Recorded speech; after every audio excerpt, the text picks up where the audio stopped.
Reps Dariush won all of the United States. So that big one is Dariush.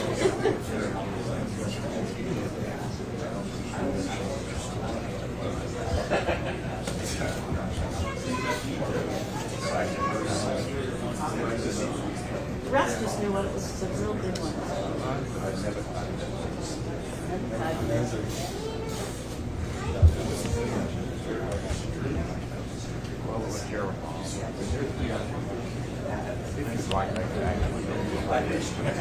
Like 12 different categories.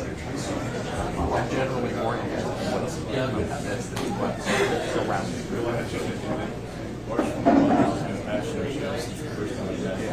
I've been at it for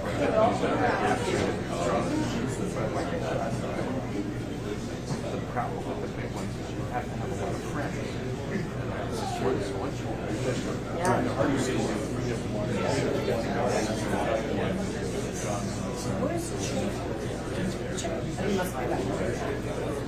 This is his bit, right? 7 or 8. I think this decoration. Sorry about that. That was 5 years old. See, when I was in Chip's office, and I was in Chip's office. so bad for me. Okay. New Series in Baltimore. Jonathan, you didn't pick that to him. When he came here, just broke out. So, and then he was doing Checks, checks, checks, checks, checks, checks, checks, checks. You good? You good? Okay, if everyone could please silence your phones, watches, tablets, anything that makes noise, if you could just go ahead and put that on silent, I'd appreciate it. And if you, we have a couple empty seats. If we could have a couple. I'll wait because I don't live with you. I was waiting for that. Sorry. Just kidding. We got a couple more.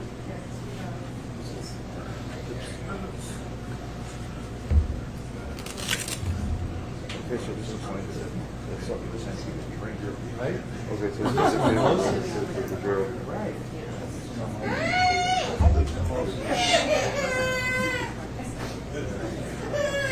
I just put in the table now.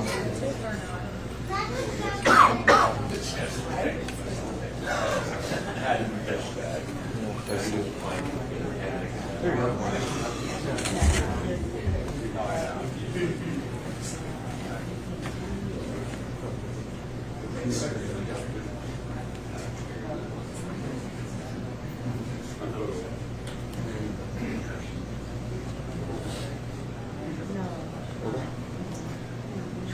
Hello? Okay, I'll provide it like this, but I don't know what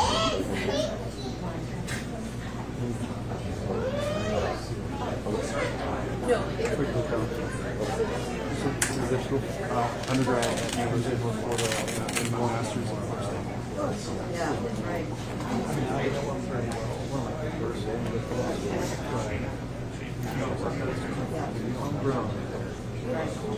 They're born into I'm like a lot of people that say this is Jacksonville or not. I'm actually from Jacksonville.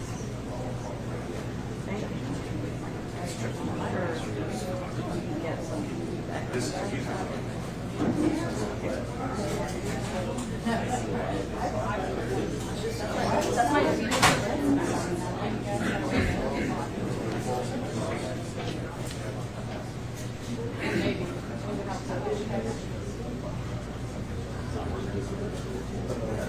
I thought it was a table, but we just like break it. No, maybe there's a table.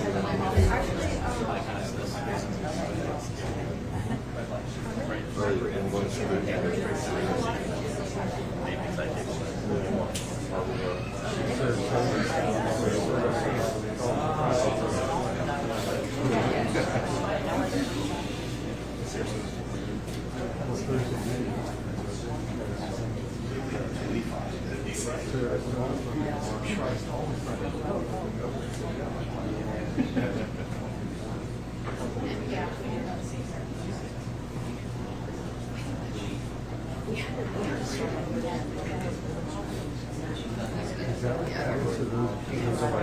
to I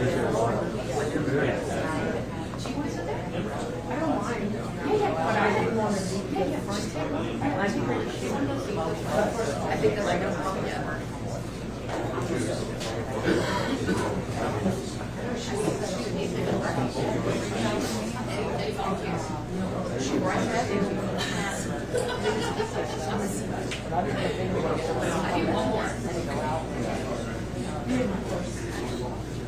Okay, right up here.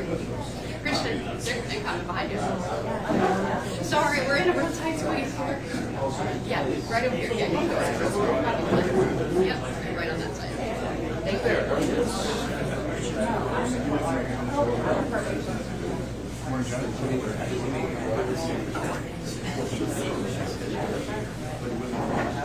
How far do I have to go up before I get shot? Listen, how far do I go up before I get shot? I mean, if you stand up, I'm going to get on there with shot. I'm not gonna stand up. I just want to Here to the right, you can flip that. want to make sure I got no pictures of the boss right now.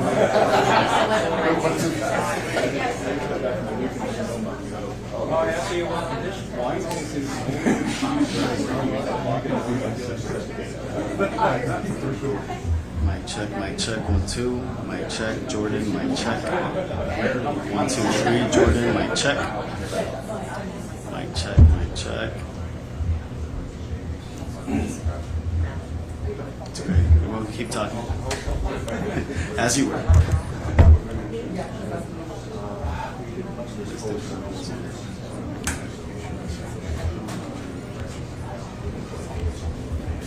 Did you just see this?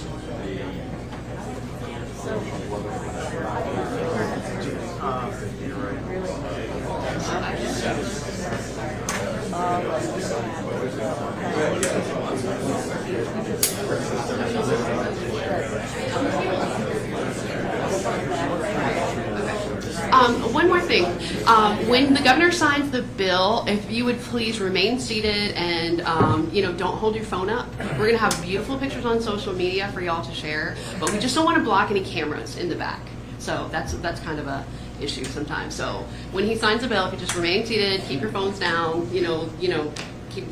take pictures like that if you want. But we'll have some great pictures on social media. Thank you. Pardon me? Yeah. Well, see, listen, when we were in Miami Beach, last week, he broke a plate at a Greek restaurant. So you never know what's going to happen with us. Yeah, it was awesome.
So you guys do get some wine today.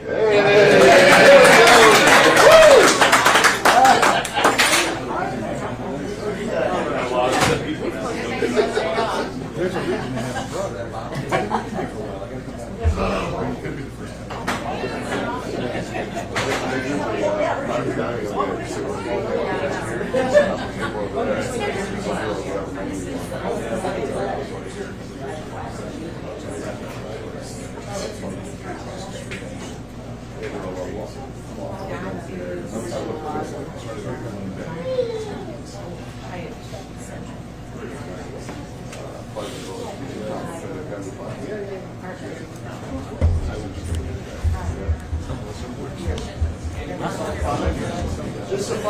Sorry, work.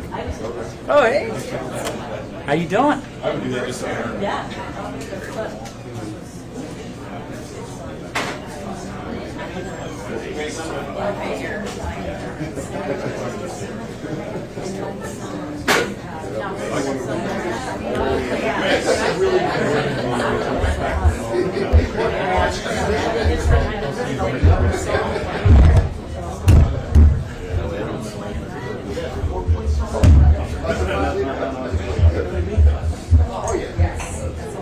It's an odd size.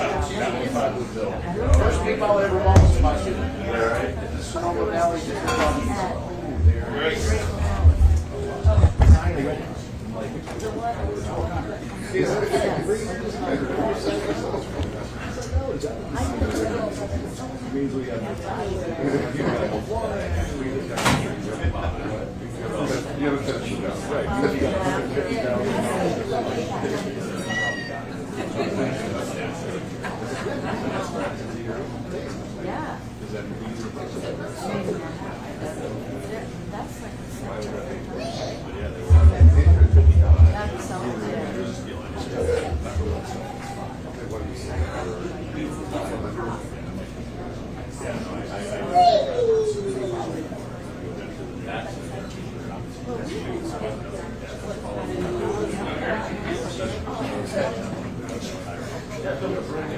See you later.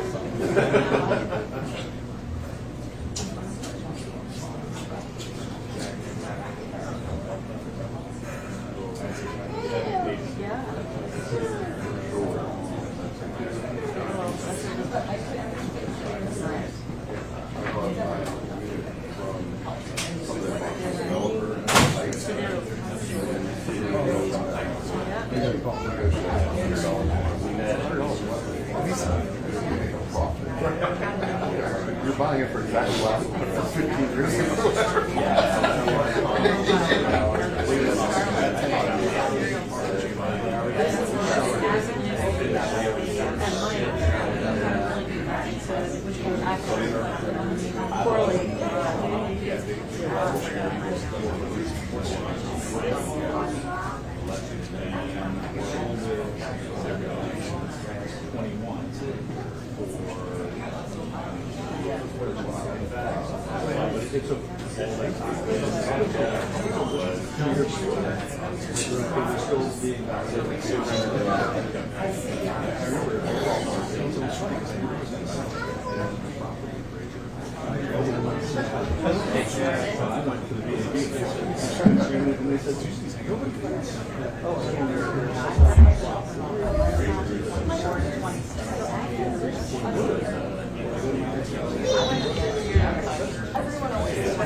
Mic check, Jordan. Mic check. 1, 2, 3. Mic check, Jordan.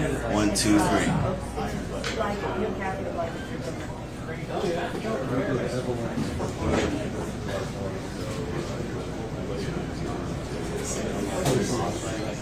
Oh, yeah, I always feel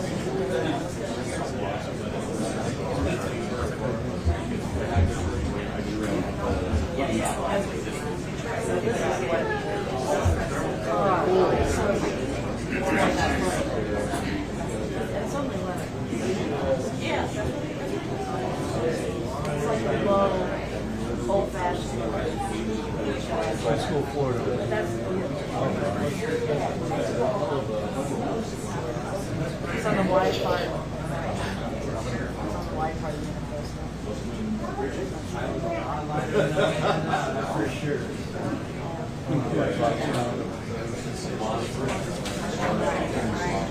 Oh, son. Tracy said, I couldn't leave because I don't know if I want to live in a house.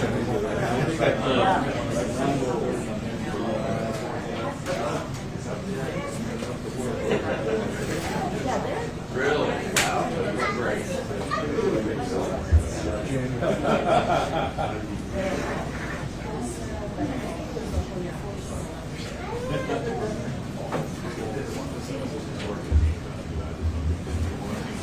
That's where I'll want my credits.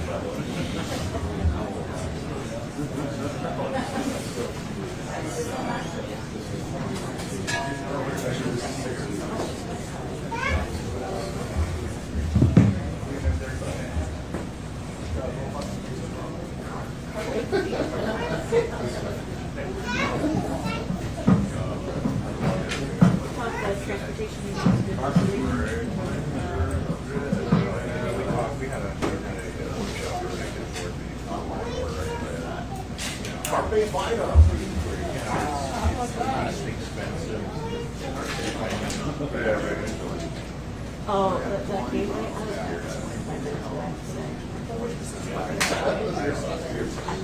They need traffic. What was it, 7 million versus 7 million? I still think, honestly, pressing down on that road for rapid. Where private talk about it. It just We have to go to Gateway Shopping Center, you know how it's Sunrise, Federal, kind of that area, so 3 years.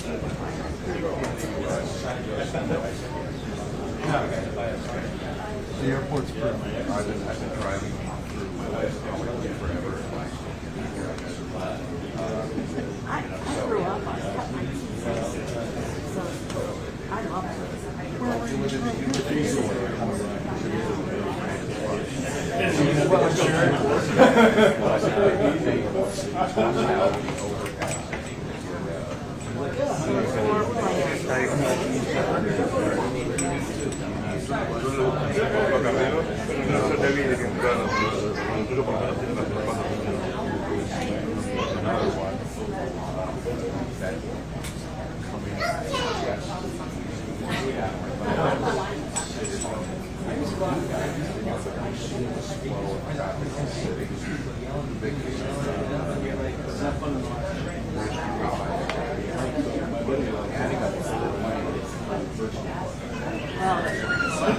there were shops adding the third lane, straightening things out. Flyover.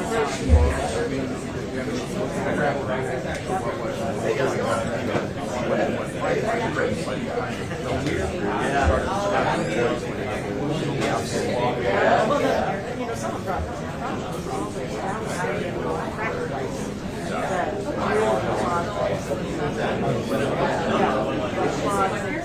real clause. So, I just avoid it. On the east side.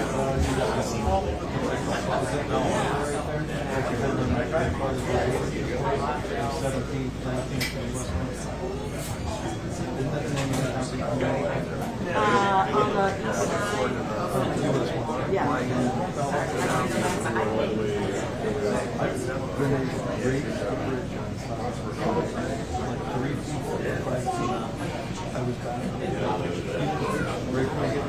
Yeah, right. 7 years ago. Right. I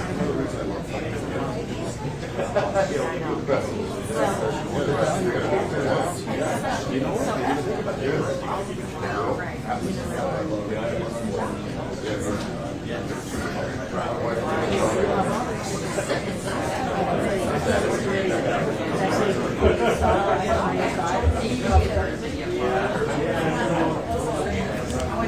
Work it out.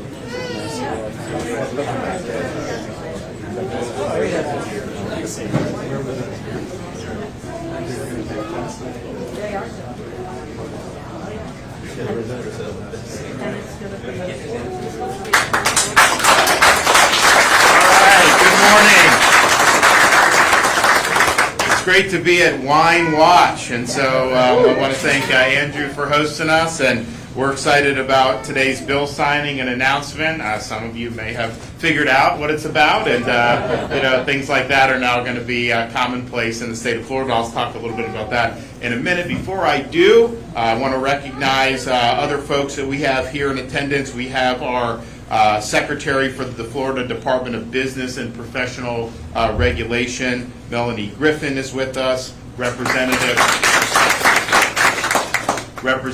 Chip LaMarca. Is this your district, or you include right here too? Oh, okay.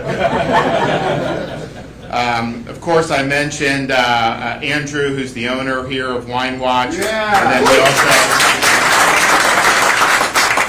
we also have Christian. I'm sorry, the light isn't good. Christian Sloopy, CEO of Lake Ridge Winery and Vineyards. Did I say that one right? Sloop. Okay, thank you. Thank you for coming. And so they're going to say a few words. Before we get into the wine, point out, just to make a few comments on some other issues. 2 years ago, I vetoed the congressional redistricting map that the legislature passed. We ended up getting a different map. There was a lot of carping back then. A lot of media were saying somehow that map was not going to pass legal muster. There was a lot of gnashing of teeth about that. And so now, last night, there was a 3-judge panel, federal court, 3-0, upheld the map as being constitutional. And that's what we said would happen.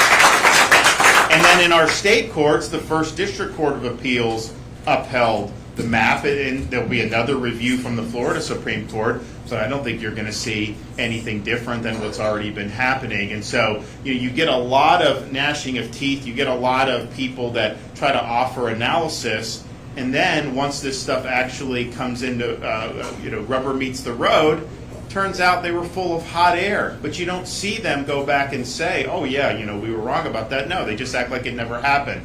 The reality is we were right in 2022 to veto the map. We were right to sign the revised map, and we were right when we said that they would be upheld in the courts as being constitutional. And so that's just where we are 2 years later. Another example of kind of the gnashing of teeth. Yesterday it was publicized that Disney has agreed to drop all its claims against the state of Florida. And this was something that, going back 2 years ago, parents' rights in education, people were complaining. We've won on the parents' rights in education in the state of Florida. That is the law of the land, and that's something that parents appreciate. We also said that, in the state of Florida, we're the best state to do business in, but it's wrong to give one company all these special privileges that nobody else gets. And so we dissolved this anachronistic Reedy Creek district that was basically controlled by one company and imposed the state control board over that area. So now that's being governed for the best interests of the state of Florida, not merely for the best interests of one particular company. People gnashed teeth at that. They said that somehow was going to be a problem. And not only has it not been a problem, that board has saved taxpayers millions and millions of dollars because they're governing with transparency and effectiveness. Now, before that board took over in 2023, Disney executed these 11th hour agreements with the old district, which they controlled. So it's basically like doing a contract with yourself, purporting to tie up the land, purporting to impose covenants, all this stuff. And that was portrayed in the media as, Disney has outmaneuvered the state of Florida, not even looking at that these things were not going to pass muster. And that was kind of what they would try to do. Well, yesterday's agreement acknowledges that those covenants and those 11th hour agreements done between the old district and the company are null and void. And so we were right about that. And we were also right that you're not going to have a First Amendment challenge to changing the structure of a local government. So right on parents' rights, right on changing the local government, and right that all the covenants and development agreements done at the 11th hour are in fact null and void. You saw a lot of gnashing of teeth last year talking about, these development agreements, how smart, all this other stuff. Now you don't hear as much about how, but the reality is our position in every single thing we've done over the last 2 years with respect to not just the parents' rights, but also the local government there in Central Florida, every single action that we've taken stands, has been upheld, and will be the law of the land in the state of Florida going forward. So that's just a fact. That was not what a lot of people have been saying over the last 2 years, yet here we are. Final thing I'll say is we have now rescued over 100 Floridians from Haiti. You have a very difficult situation there, and it's our view that if the federal government's not stepping up to do the job that you would expect to rescue American citizens, then by golly, we're going to go in there and help our people. We did it in Israel after the October 7th attack by Hamas, and we're now doing it in Haiti as that country never necessarily well run. There was always been a lot of problems, but it's gotten even worse in the last few weeks. So we're going to keep doing that as long as we think we have people in harm's way, and I'm happy to do that. And I thank the Florida Department of Emergency Management for stepping up and getting it done. And it's not just chartering a plane and an orderly people get on. I mean, there are people in situations that require assistance on the ground to be able to get where they need to go, and our guys have been able to do that. So I thank them very much for that, and I'm sure we're going to have more good news in the not-so-distant future. So we're here today to talk about wine and to talk about something that I know is near and dear to the hearts of many people in our state, and to be frank, it's something that was near and dear to the hearts of a lot of people that founded this country. Historians say that wine was used to toast the signing of the Declaration of Independence.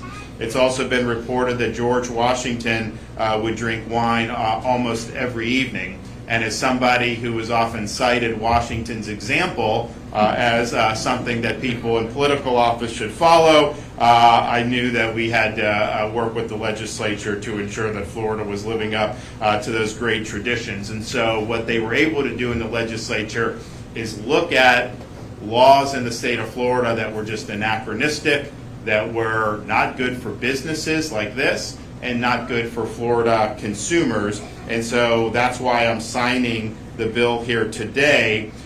Prior to signing this bill, a bottle like this was not able to be sold in a store like this in the state of Florida. And people need these for different. I asked, I was like, would people buy those? Because I mean, but yes, if you have a wedding, if you have a special celebration, there's definitely things to do. So now you can go all the way up. Is this the Nebuchadnezzar? This one right here? This is the Nebuchadnezzar. So you can go all the way up to 15 liters now in the state of Florida, and that's almost 4 gallons. So it was odd because I think you could have ordered that online, right, to be delivered.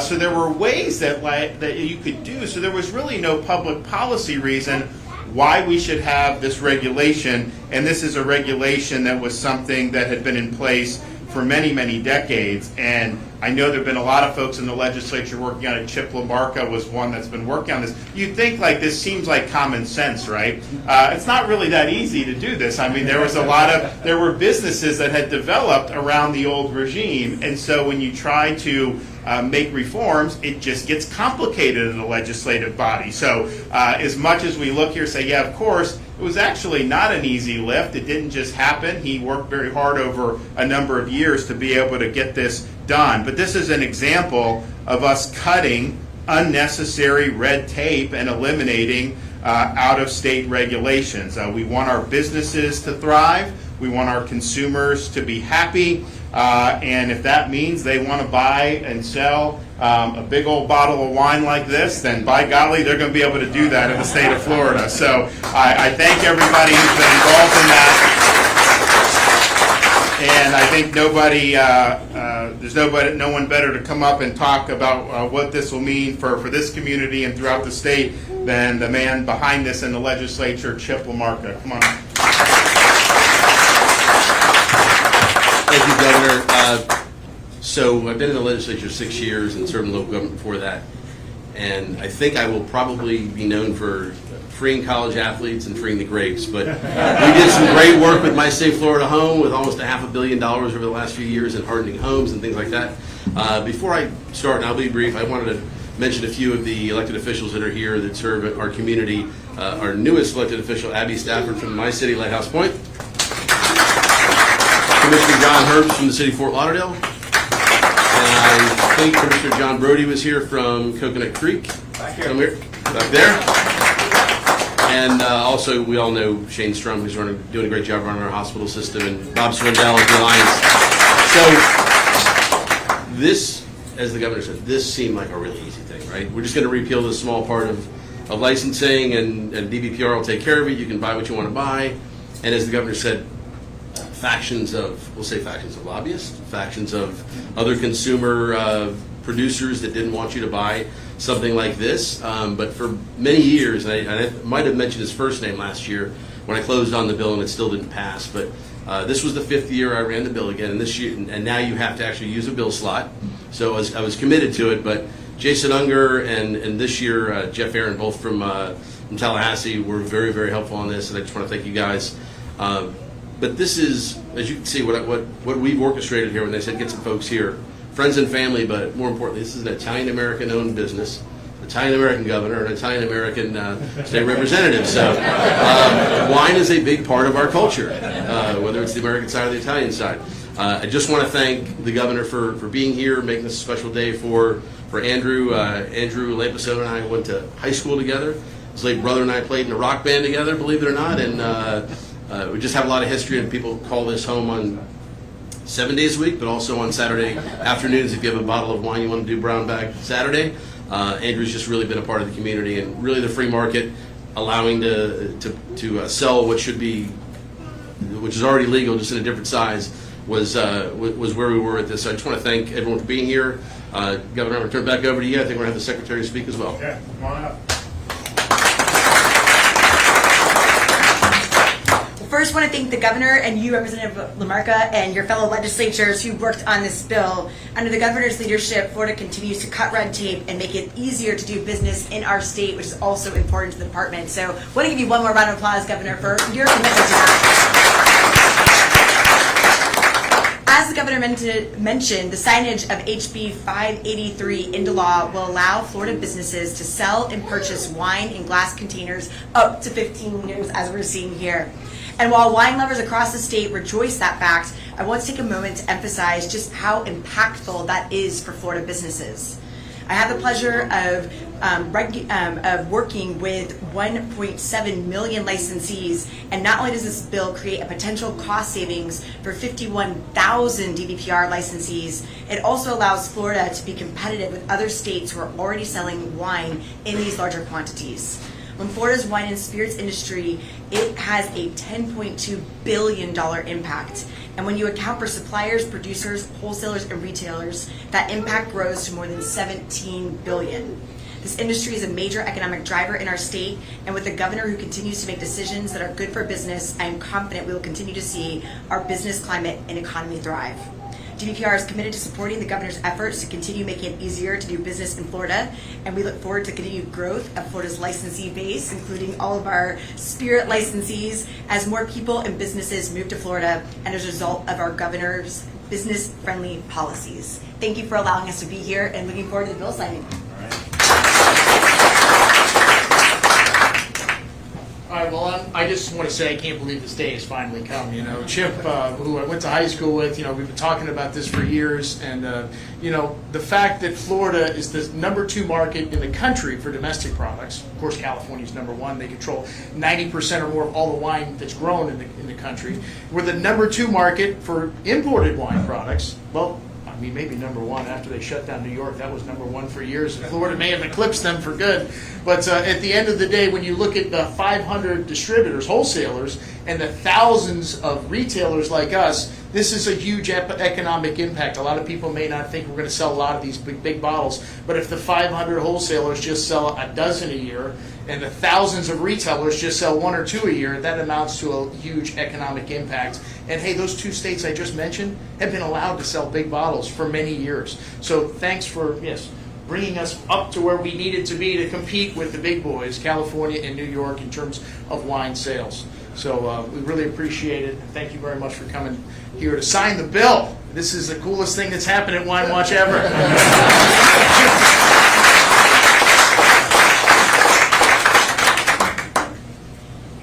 Thanks, Governor. I appreciate you having me out here today and everyone for coming out. My name's Christian Sloop. I'm the COO of Lake Ridge Winery and Vineyards. We're the largest winery here in the state of Florida. We also own and operate a San Sebastian winery in St. Augustine, Florida.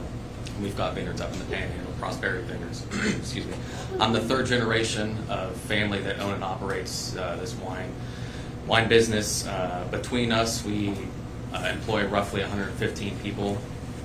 We grow grapes on around 200 acres here in the state of Florida, and we have over 400,000 visitors a year that come through our doors.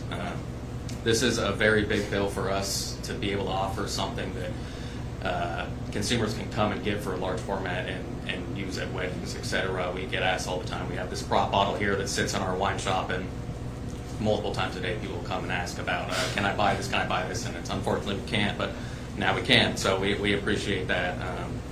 This bill helps us with offering this in other larger formats. I hope we can get up to some Nebuchadnezzars, 15 liters, and offer that to our consumers. So thanks for everyone coming out, and thanks, Governor.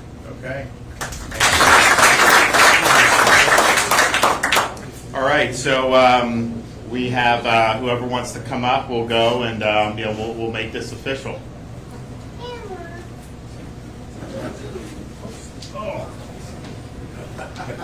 All right.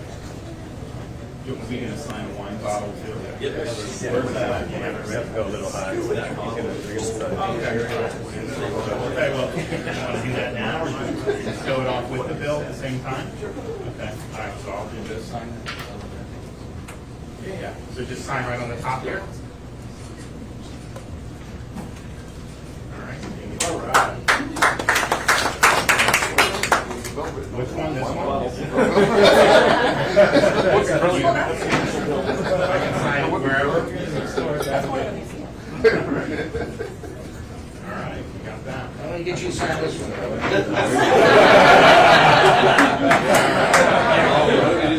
Here. Oh, that's nice. All right. Nebuchadnezzar. out here, and we'll display it with everything else. Is that for sale, Andy?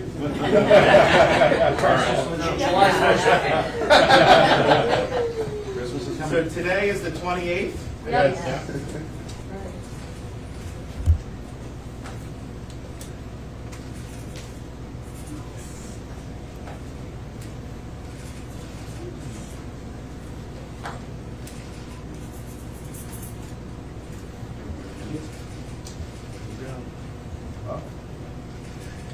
All right, finally, here it is.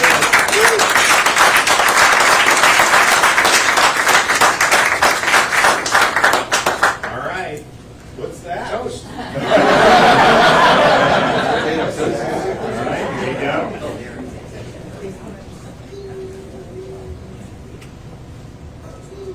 All right, you got it? Yes, sir.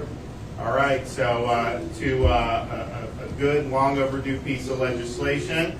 It's also opening day, so best of luck to the Marlins and to the Rays this year.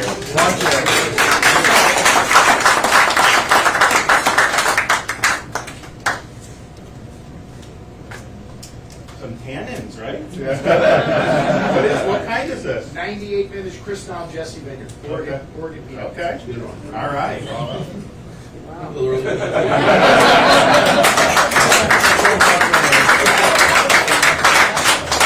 Usually not part of my morning routine. Me neither, Governor, don't worry.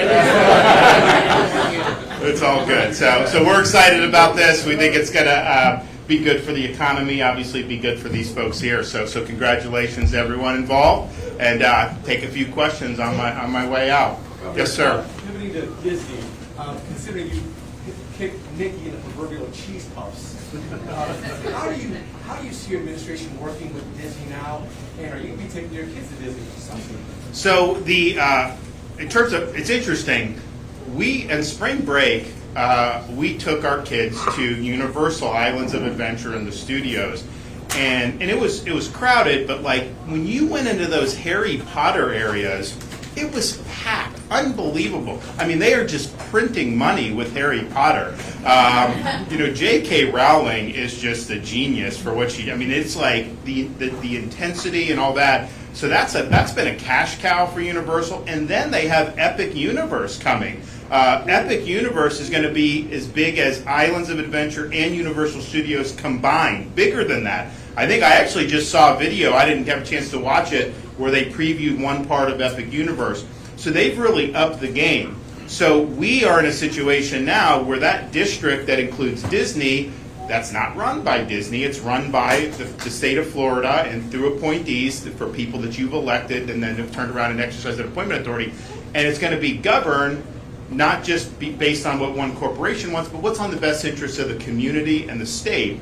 And I do think that we would like to see more development in that area. I think that I said yesterday, if Universal's doing this Epic Universe, Disney's probably going to have to answer that with something. So I think the board we have in place would be willing to negotiate that. Now, obviously, the district controls most of that land that Disney doesn't own, so there would need to be an agreement. But I think the state would make out very, very well if something like that happened. And so that's what we're going to be doing. But there's financial. I mean, look, I'm like, you only live once, right? But like my kids, we were in there.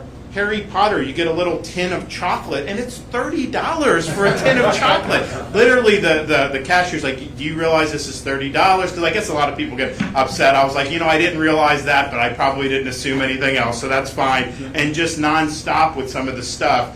So I think that there's some opportunities there for them to be able to do that, and I think and do it in a way that's going to be in the best interest of the state. But that district will be managed in a way that's going to pursue the state of Florida's best interest.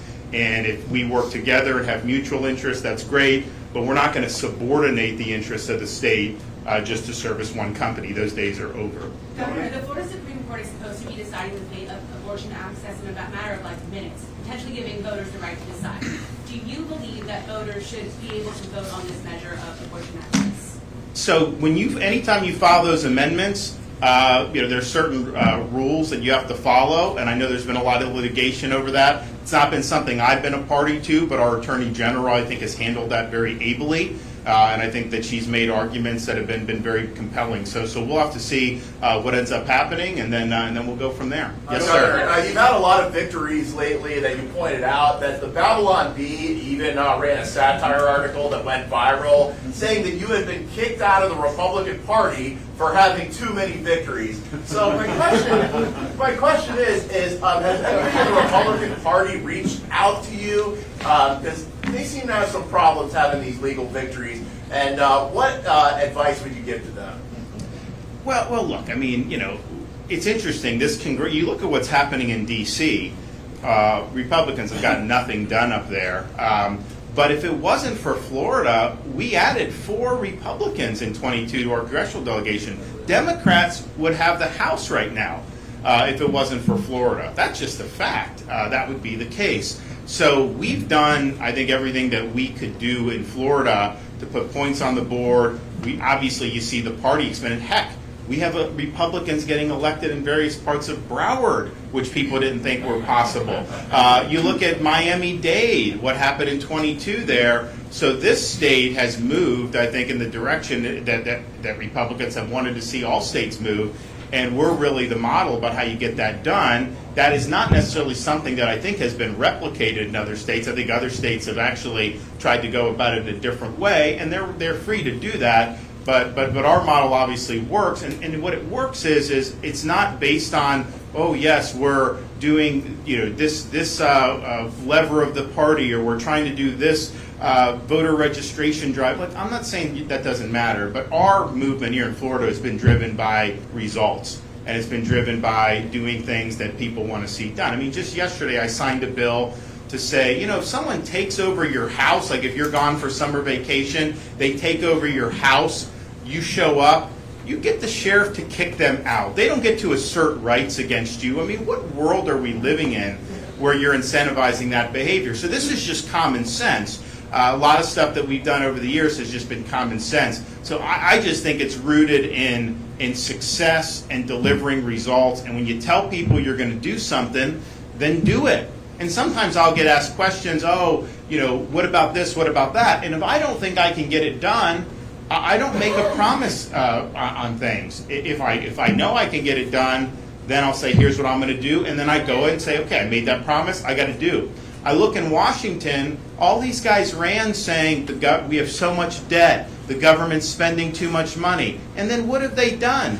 They just turned around, they did a massive spending increase that's going to add more to the debt. It's not going to help with inflation. It's funding all of Biden's open border policies. So I think that's bad in of itself. But what happens is when you govern in a way that's contrary to how you campaigned and what you told the voters you're due, that creates dissatisfaction. And I think that there's a lot of that with Republican voters across the country right now. I think Florida is one of the exceptions, and there's been other states, that have done good things. But I think we've been the leader on all this stuff. So just produce results. That's really the way that you do. And we were talking about some of the business and all this other stuff. California has the highest unemployment rate in the country.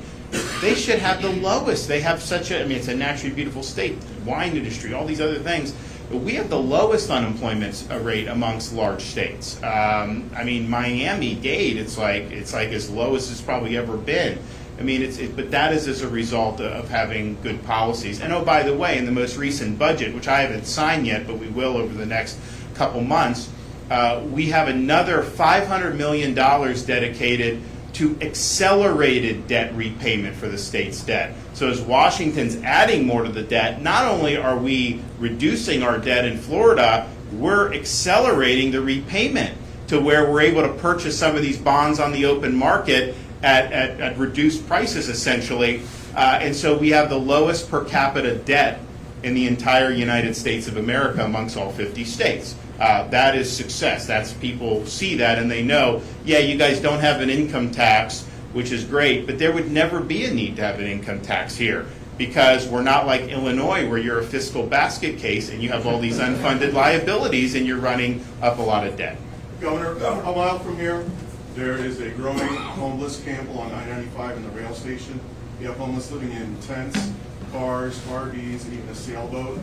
And it's right next to a very modest working class neighborhood. I mean, literally 2 lanes across from the backyards of these homes. Well, how can we protect our own neighborhoods while we wait for the enforcement and all the legal wrangling over the recent legislation? Help is on the way. Our legislation is speaking to exactly the concern that I think your question evinces, is that this has an impact on our communities. What they have done in San Francisco and Los Angeles, first of all, that's not even good for the homeless. That is indulging in the behavior that's causing the epidemic. So it's not even good for them. But it's really bad if you can't walk your dog down the street, you can't have kids going out and playing in a neighborhood because of drug use and homeless that are there. So the legislation that we sign says very simply, no public sleeping, no camps on sidewalks, parks, any of these streets.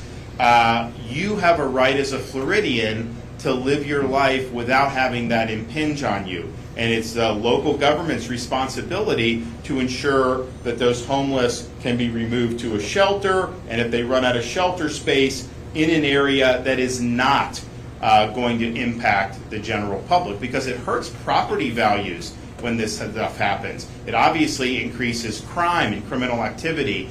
So we are trying to structure this in a way that is going to compel local governments to put their citizens first, and to put the law-abiding, productive citizens first and the families first.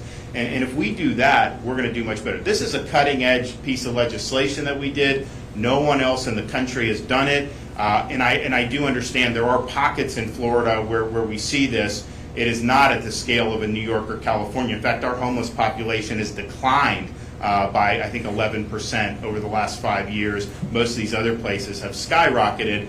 But I think it's smart that we're looking at it to make sure that we don't end up going down that road. Same thing with the squatters. The squatters has not been a huge issue in Florida. There have been issues, and we had some people talk about it at the press conference yesterday. But I think mostly it's how does that get weaponized in some like a New York or a California against homeowners, and it is being weaponized. So we put legal protections to basically say that's not going to happen in the state of Florida. You show up, and especially in South Florida where we have a lot of seasonal residents, someone goes and they go back up to New York for the summer, or they go back up to Pennsylvania or something, and then they come back and somebody's in their condo or their home. You call the sheriff and remove them immediately. That should be the remedy. Shouldn't have to spend 7 months in a legal proceeding to try to figure out whether you can get your own property back. Governor, do you think Broward Schools is meeting its obligation to share referendum money with charter schools? No, not from what I've read, no. I mean, now I haven't spoken to Manny Diaz about that per se, but I think what they were doing is not following the spirit of the law. And these charter programs, look, in Broward, you've got a number of schools that have done very, very well. In fact, our charter population in Florida is now close to 400,000 students. If you look demographically, they would skew low income. They would also skew more racially and ethnically diverse.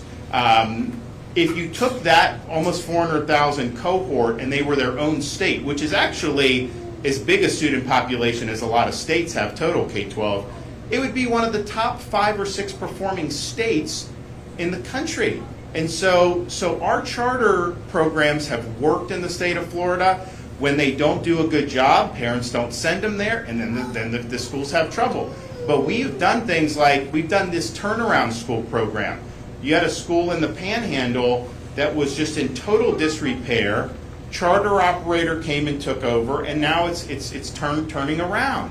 So I think it's been a good thing to have in this state, and ultimately having choice, both private scholarships. We're getting close to 400,000 kids on private scholarships, charter, and then within school districts you've got a lot of choice. I mean, Miami-Dade has a lot of choice within the school district. I don't know that Broward has as much as Dade does, but there are meaningful choices where I think you probably have close to 1.5 million students in some type of choice program, maybe a magnet, maybe an IB, maybe a charter, maybe a private scholarship school, and that is really, really good for parents. And I do not envy any politician at this point in Florida who's going to try to do this teacher union's bidding and say they want to take away those choices for parents. I think that's a loser politically, and I think it should be a loser. Thank you. Appreciate you guys.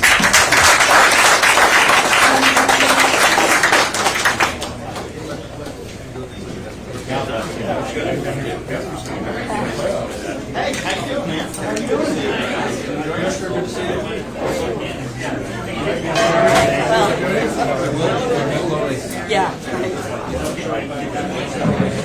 I can smell the wine.